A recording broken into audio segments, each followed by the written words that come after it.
Juste avant que la vidéo commence, je tenais à vous dire que la vidéo ne contient aucun spoiler. Ma théorie est basée de toutes pièces sur des éléments de l'épisode 12 de la saison 3. Je ne connais pas moi-même la suite, donc merci de ne pas spoiler en commentaire, en sachant qu'un commentaire contenant du spoil sans alerte spoiler sera sanctionné d'un bannissement définitif. Et un conseil, ne provoquez pas les modos. Oye l'équipage, aujourd'hui on parle à la découverte de nouveaux horizons avec cette vidéo. On va se plonger dans un univers bien différent de celui de One Piece, puisqu'on va parler de Shingeki no Kyojin, ou l'attaque des titans pour les puristes. Mais avant de commencer, j'aimerais tout d'abord remercier Just, un dessinateur qui m'a fait les magnifiques chibis que vous verrez dorénavant dans mes vidéos. Hansi, tu sais ce qu'il te reste à faire, générique. Ah.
Ouais, je sais, je suis en retard pour faire cette vidéo, mais c'est ma chaîne, je fais ce que je veux. Donc comme vous l'avez vu dans le titre, on va parler de l'ending du 12e épisode, et on enchaînera ensuite avec ma théorie sur tout ce que nous réserve la prometteuse arc Shiganshina.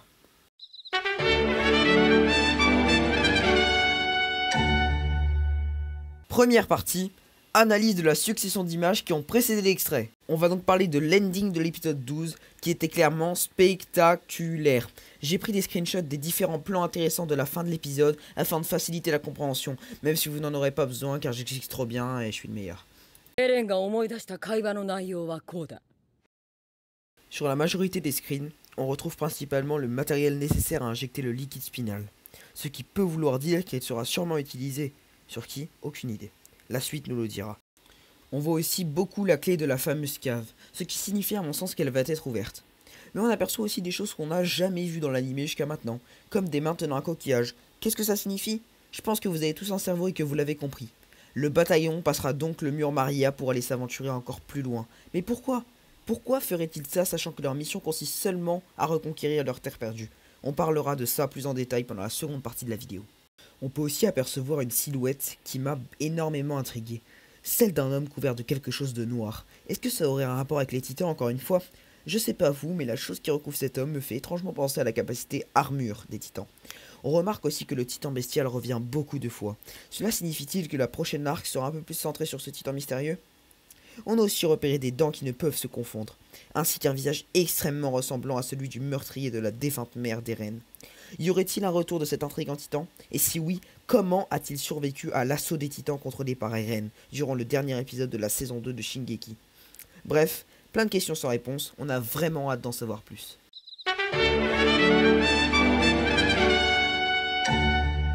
Seconde partie, review et analyse du mystérieux extrait. Maintenant, on est parti pour parler de cet extrait incroyable. Je vais illustrer mes propos avec la vidéo en fond. Désolé d'avance s'il y a des filtres dessus, c'est pour contrer les droits d'auteur. Je vais donc vous laisser regarder l'extrait et on l'analysera ensuite.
Et ouais, non, c'est pas moi, ça s'arrête vraiment là en fait. Bref, on va commencer par analyser l'arrière-plan de la scène. Mikasa, Eren et Levi sont sur le toit d'une maison délabrée à côté d'un mur qui paraît être le mur Maria. Je pensais au début que la maison sur laquelle il se tenait debout était celle d'Eren, avant de me rappeler que sa maison avait été détruite pendant la première invasion de Titan dans l'épisode 1.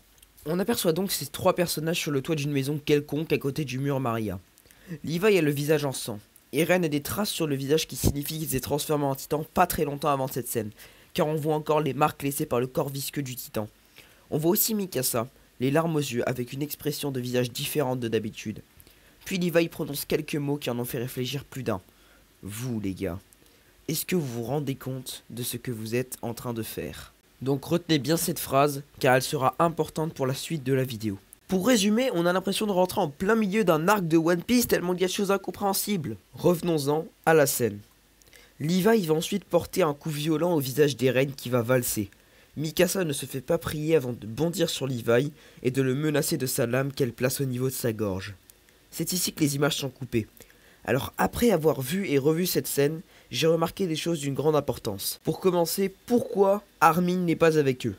Lui serait-il arrivé quelque chose? Et pourquoi Levi est si grièvement blessé? Même dans les combats qu'il a menés jusqu'à présent contre les pires ennemis extrêmement forts, il n'a jamais été blessé à ce point. Que lui est-il arrivé? À moins que le sang qu'il ait sur le visage soit du sang de titan ou d'homme qui aurait atterri sur lui au terme d'un affrontement. Ce qui expliquerait pourquoi il a autant de sang. De plus, on voit qu'il est touché à la tête. Or, si vous avez un minimum de culture générale, vous savez que la tête est une partie du corps extrêmement sensible. Et il a tellement de sang sur le visage que ça laisse penser que si c'est bien son sang, il a une blessure profonde. Et j'arrive à me demander si c'est possible de survivre avec une telle blessure à la tête. De plus, quand il frappe Eren au visage, il a l'air au top de sa forme, puisqu'il tient debout et n'a aucun problème à parler ni à frapper. Donc, est-ce bien son sang?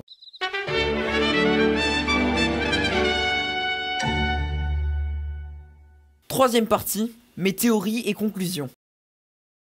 Maintenant que j'ai décrit la scène et donné mon point de vue, je vais vous donner ma théorie sur les événements qui se passeront avant et après la scène. J'ai trouvé plusieurs raisons qui peuvent possiblement expliquer pourquoi Levi était si blessé, pourquoi Armin était absent et pourquoi Eren s'est transformé en titan juste avant cette scène. Pour moi, le bataillon a mené un combat face à des titans. Non, mais pas ces titans là, Hansi.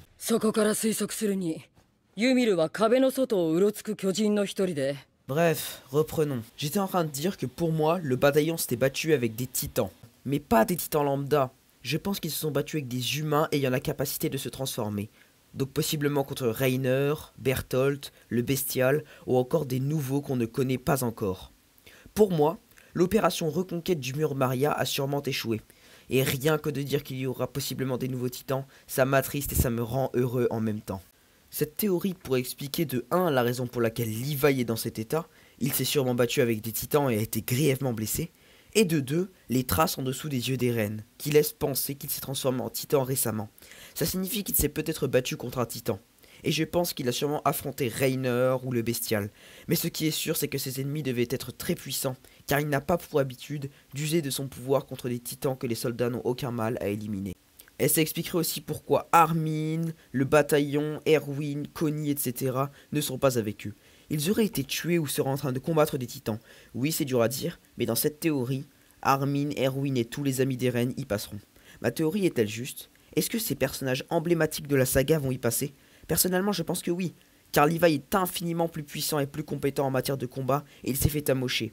Alors je donne pas cher de la peau de ces soldats. Revenons-en à la fameuse scène. Je pensais tout d'abord que Levi allait s'injecter le liquide spinal afin de se libérer de l'emprise de Mikasa. Mais après réflexion, Levi a passé les 3/4 de sa vie à tuer des titans. Donc ça m'étonnerait qu'il soit en fait de leur côté. De plus, il tient beaucoup au Major Erwin. L'épisode nous l'a prouvé. Raison de plus pour ne pas faire ça car il sait pertinemment qu'une partie de la clé pour réaliser le rêve d'Erwin se trouve dans cette seringue. C'est pourquoi je pense que l'embrouille va être interrompue par l'attaque d'un titan et que Levi va le ralentir et donner le liquide à Eren et Mikasa et leur dire de fuir pour sauvegarder leur vie et la seringue. Néanmoins, je ne pense pas que Levi trépassera dans les épisodes à venir. C'est quand même un des personnages très importants et très puissants. Ça m'étonnerait qu'il puisse mourir comme ça. Et je pense aussi que l'histoire du coquillage de la main prend forme ici. Il est possible que durant leur fuite, Mikasa et Eren sortent des murs et découvrent le monde extérieur et trouvent peut-être la mer. Mais cette hypothèse reste vraiment insolite car je ne vois pas l'intérêt de fuir du côté opposé de la civilisation. Quoi qu'il en soit, je pense que dans les épisodes à venir, le secret de la cave sera dévoilé de toute manière, quoi qu'il se passe. Dans tous les cas, ça annonce du très lourd. Et voilà les Nakama, c'est tout pour moi. J'espère que vous aurez apprécié la vidéo, que vous partagez mon avis et que vous avez appris des choses. Sur ce, je vous dis à la prochaine et prenez soin de vous.